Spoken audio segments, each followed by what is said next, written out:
guys, it's Jessica from Peace Love Books, and same here with the final episode of my Countdown to Christmas Hallmark movie versus Hallmark book series. I did want to do one more, but to be honest, I am really burnt out on Christmas romances. I read so many in the last 2 months, so I'm happy that I started this early so that I could get a lot in, but now I am at the point where I'm a little bit over Christmas romances, so I read my last one and watched my last movie last night, so I will go ahead and get to talking about the book and the movie that I am finishing the series off with. So this one is probably the most requested, and it is the Lisa Kleypas one, where it is Christmas with Holly is the movie, and Christmas Eve at Friday Harbor, I think is what the book is.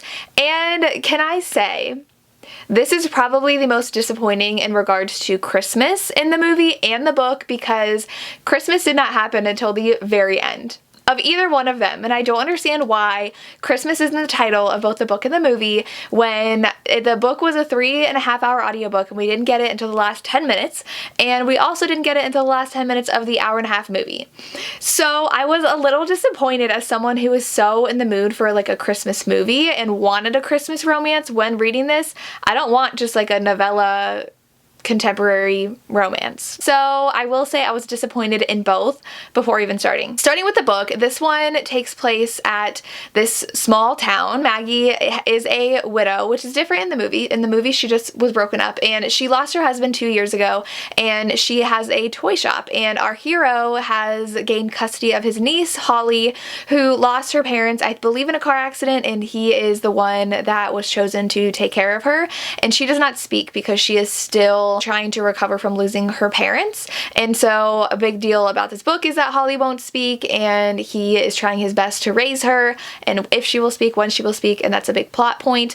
And he is dating someone who lives back in the mainland in Seattle, I believe, and is trying to make that relationship work. There were specific lines that like exactly correlated in the book and the movie, especially with Shelby, who the girl he was dating, and it was fine. Maggie ends up really enjoying Holly, showing up at the toy shop and helping her and hanging out with our hero and falling for each other, but he still kind of has that girlfriend back in Seattle, and Maggie is trying to recover from losing her husband, and there's adorable, really ugly dog in the book, but they didn't make him that ugly in the movie. He was just like a funny dog in the movie, but in the book he was supposed to be like have a lot of problems and underbite and just like not an attractive looking dog, which wasn't in the movie, but we still had the dog, which I appreciated. And so the book was a little bit lackluster to me. It was just a cutesy single parent romance, and that was really it. It didn't really have a lot for me. I feel like the whole conflict with Holly not speaking was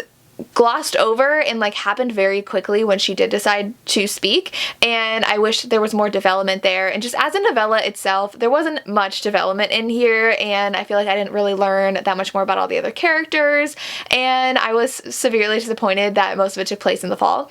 And it started out with Holly writing a letter to Santa saying she wanted a mom for Christmas, and that was in September, and then we have Thanksgiving and we didn't get Christmas until the end. So I was very annoyed the fact that this is called Christmas Eve at Friday Harbor, or Lucky Harbor, I think it was Friday Harbor, and there was no Christmas. And I don't know if it was supposed to be because Holly wrote the letter and that was where the Christmas came from, but you guys, as a Christmas movie, there was no Christmas. As a Christmas book, there was no Christmas. So I'm a little disappointed that my last Christmas countdown video is with a book and a movie that barely had any Christmas in it, but you know what? It's okay. The book and the movie are a little dated, so I believe that the movie came out almost 10 years ago, and again we have actors who were in teen movies. So our hero in the movie was in Sleepover, and that's what I remember him from. I watched Sleepover as a teenager and I loved the movie, and of course he was in it, and he is much more, I feel like, of a playboy and very young portrayed in the movie,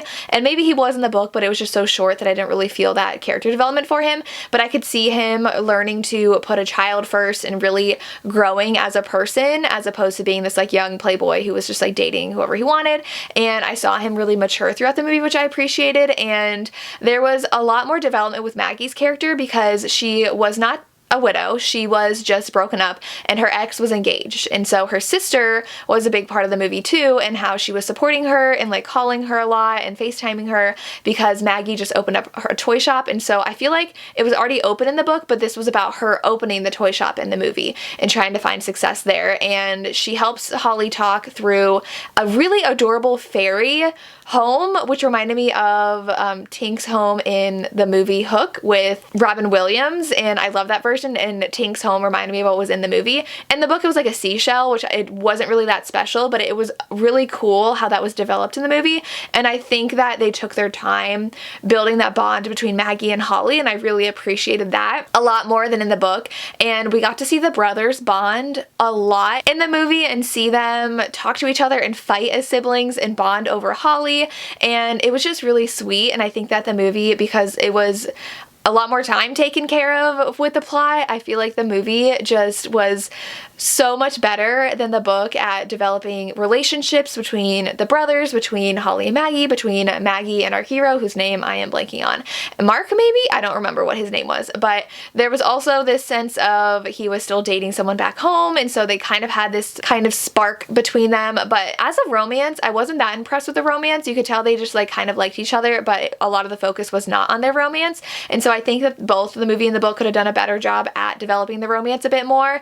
But overall, for the book, I am giving it 3 stars. I was just not impressed with it that much, and the fact that there was like no Christmas makes me want to drop it down to a 2-star, but I'm not. I'm giving it 3. It was still enjoyable, and it was my first time reading a Lisa Kleypas contemporary romance, and it was fine. It was just okay. But the movie, you can tell where this is going. I really enjoyed the movie better than the book because of how much time it took developing specific relationships and the whole aspect of helping Holly speak, and then like her naming the little fairy that's inside the house. And I just feel like it was a lot more magical and authentic in the movie than it was in the book. So the movie, I'm actually giving 3.5, rounding up to 4 stars because I did enjoy it better. But it's hard for me to give it 4 stars because there was no Christmas in here. But we did see the Christmas and them decorating for Christmas at the end. So like I kind of felt that, but I can't call a movie with 10 minutes of Christmas a Christmas movie, so I don't know why they market it that way or have the title that way. But it definitely felt like an early 2010